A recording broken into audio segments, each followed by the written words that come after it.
I saw this interesting post that I really wanted to talk about on the Windermere Roadies Ride Facebook group.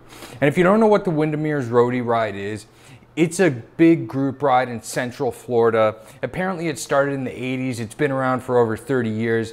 It's like the Shootout in Tucson, the Nichols Ride in LA, the Donut Ride in Toronto. It's like a local meetup where anyone can come. It's like a step below a race where guys go there to hammer and to ride as hard as they can. I've never been in a group ride with someone on an e-bike, but I've went out with my wife while she's on an e-bike. It is crazy how fast those things are. To see how easy it is to pass me.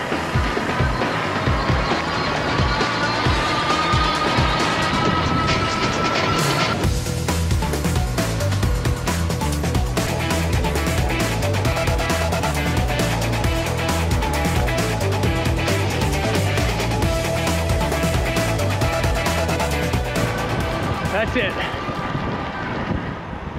Oh, you won. If me and her get on two road bikes and neither of them have a motor, there's nowhere she's beating me. And I'm not saying this to be like toot my own horn, but just to give you context. She gets on that e-bike and we go uphill. We went over to Mount Lemmon and kind of tested it out. We got a video if you want to check it out. She is barely pedaling. She said she's doing like 100 watts going uphill, and I am doing like 550, 600 watts. It's not even a contest. She could pull away from me without even trying. So that's how powerful these e-bikes are. I just checked on Trek's website and they say that their bike can go up to 45 kilometers an hour. Now, if the motor helps you up to 45 kilometers an hour, that's crazy. If you show up to a group ride on an e-bike, you have a massive, massive advantage. There's a lot of guys that are pissed off about that, and you can see it in all the comments. Also, what came up in the comments was triathlon bikes. We're gonna talk about those two things today. Let's talk about e-bikes first. I wanna look at this from both sides. The biggest complaint that I seemed to see was that there were a lot of people, and there's one comment in particular that said, I train my ass off, I work so hard, I make it out there early in the morning. And I think that's where most of the people that are upset about this come from. They don't want to get dropped. I understand that. I don't want to get dropped either. So other comments that I saw were, what's the big deal? If the guy just goes off the front, who cares? Just let him go. And how many of these e-bikes are showing up? Is there one? Is there two? Is there five? If 5 guys show up on e-bikes, they would just pull away and they will go have their own ride. So I'm assuming it's 1 or 2 guys on e-bikes that are just giving it to this group. I understand the other side where it's like the guys on a bike, just let them show up. And who cares? And I'm tending to lean more to that side where it's just the guy, let the guy show up. And I'm gonna tell you why. My local group ride, I had some issues with it where I wanted a structured ride where you show up, this section's easy, you hit Jane Street and you smash it, you sprint at Dufferin, and then you regroup at the bakery, and you go easy. There's another sprint section. You wait for everyone. You go hard here. It's easy. You go home. A structured ride. That's what I wanted. And it was the same route every week. But what was going on was it was a different route every week. Some of the routes were crap. And you show up, everyone's riding at 200 watts. Whenever someone feels like it, they attack or they hit the gas, and no one knows when you're going hard, when you're going easy. You're racing to stop signs, which is really dangerous. And I didn't like that. So I sent an email to the ride leader and I said, look, you know, this ride really, number 1, isn't safe when people are racing towards stop signs. And number 2, it just isn't fun. It isn't fun for me. So I pushed the ride leader to change it to a formatted ride, the ride that I wanted. And a lot of people didn't like it. And in retrospect, I think I made a mistake because what happened was I pushed to get this structured ride, which is what I wanted and which is what I really believed was best for everyone. Because then we would stop and we would wait, we wouldn't drop anyone. I would get to go hard where I wanted to go hard, but no one would get left behind and there was kind of something for everyone. I truly believe that was the best thing. But what ended up happening was a lot of people didn't like the change and a lot of people got upset and then the ride just stopped happening. Voice your opinion respectfully, but make the most important thing to maintain the ride. that ride will be there next week, it'll be there next year, it'll be there 10 years from now. All right, let's talk about triathlon bikes real quick. I'm here in Tucson, and you know, I've mentioned the Shootout in so many of my videos, and it's filled with pro triathletes, pro mountain bikers, pro cyclists. And a lot of the triathletes here bring their TT bikes to the Shootout, and there's zero issues. And they've been doing that. I've seen a lot of TT bikes on this group ride here in the Shootout for the last 5 years since I started doing it. And there have never been any issues. Now, I know there's a lot of guys that don't like TT bikes and they think it's unsafe, which is it's true. If you don't know how to ride one of those TT bikes and you're down an arrow while you're in the group, it is dangerous. But what I found here in Tucson is the pro triathletes that bring their TT bikes, they are never in arrow. And if you talk to them about it, they're like, yeah, if I'm by myself or something, I'll get an arrow, but I'm never an arrow in the group. I don't use arrow to chase down breakaways. I don't use arrow to start breakaways. So I think it's one of those things. It's really about how you're riding. And you would say the same thing to a guy on a road bike. If a guy was on a road bike and he was just darting in and out and like chopping wheels, you'd be like, hey dude, don't ride like that. So I think it's the exact same thing with the TT bike. Can a guy on a TT bike show up to a group ride? 100%. Should he ride respectfully? 100%. So I think that's the big thing with the TT bikes. It's how is he or she riding with that TT bike.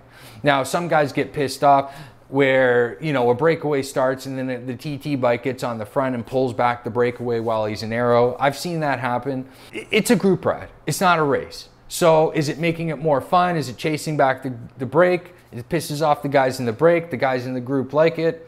So I think it really I think the big thing with the TT bikes, and if you have a TT bike and if you're worried about bringing it to a group ride and your TT bike is the only bike you have, and this is the big one, guys. If you have a TT bike, it's the only bike you have, and it determines whether you go to the group ride or you don't.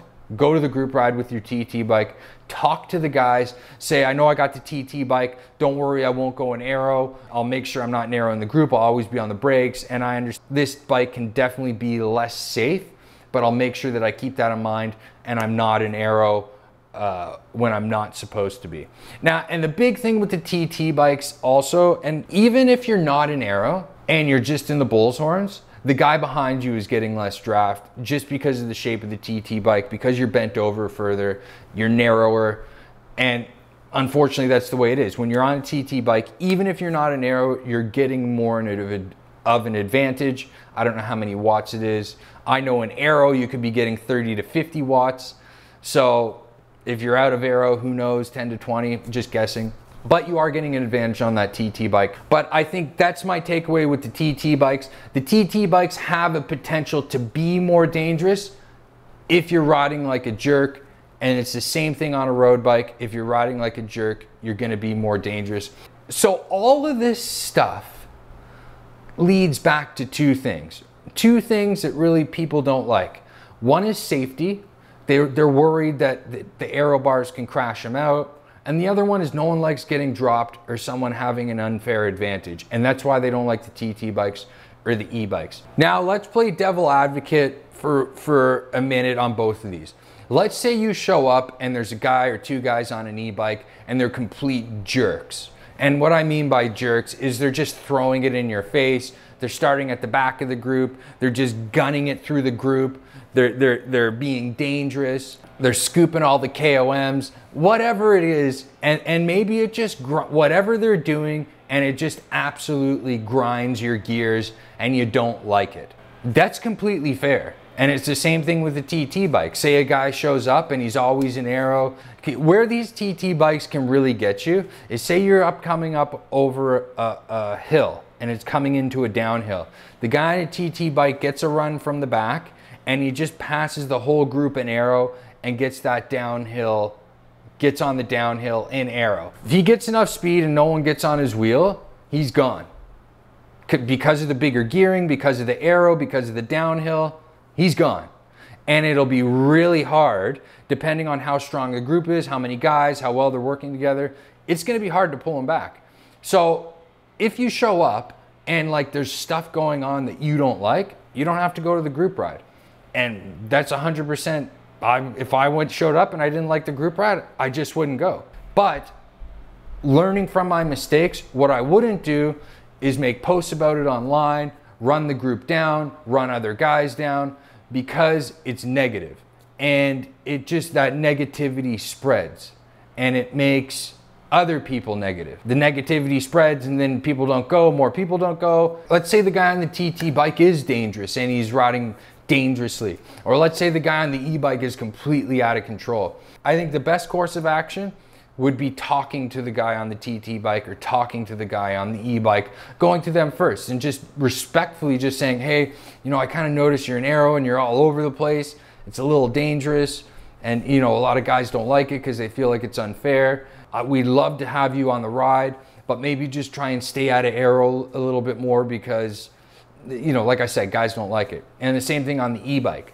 You have such an advantage, man, with that e-bike. We really appreciate you on the ride, but maybe you could, you know, just try and like make it a little bit like stay with us instead of just gunning it off the front, and just, you know, maybe be aware that you have so much power with that motor and we really want you here. We just want to, you know, ride together as a group or something like that. And I think that positivity, the kindness goes way further than calling people out online, making negative posts, especially in today's world with all the stuff we got going on. I think being kind to each other and reaching out face to face, trying to solve problems respectfully, and really trying to come to an amicable solution that will make both people happy is something that we've been, you know, we're in today's world, we're getting further away from. I would hate to go back to Florida and there's no Windermere Roadies ride because of some e-bikes. It would suck for me personally. So I know I kind of dragged on in this video and I talk, but I think I covered everything. And I hope you guys enjoy the video. Please subscribe, please do all that stuff. Love you guys. I'll see you on the next video. See you soon. Bye.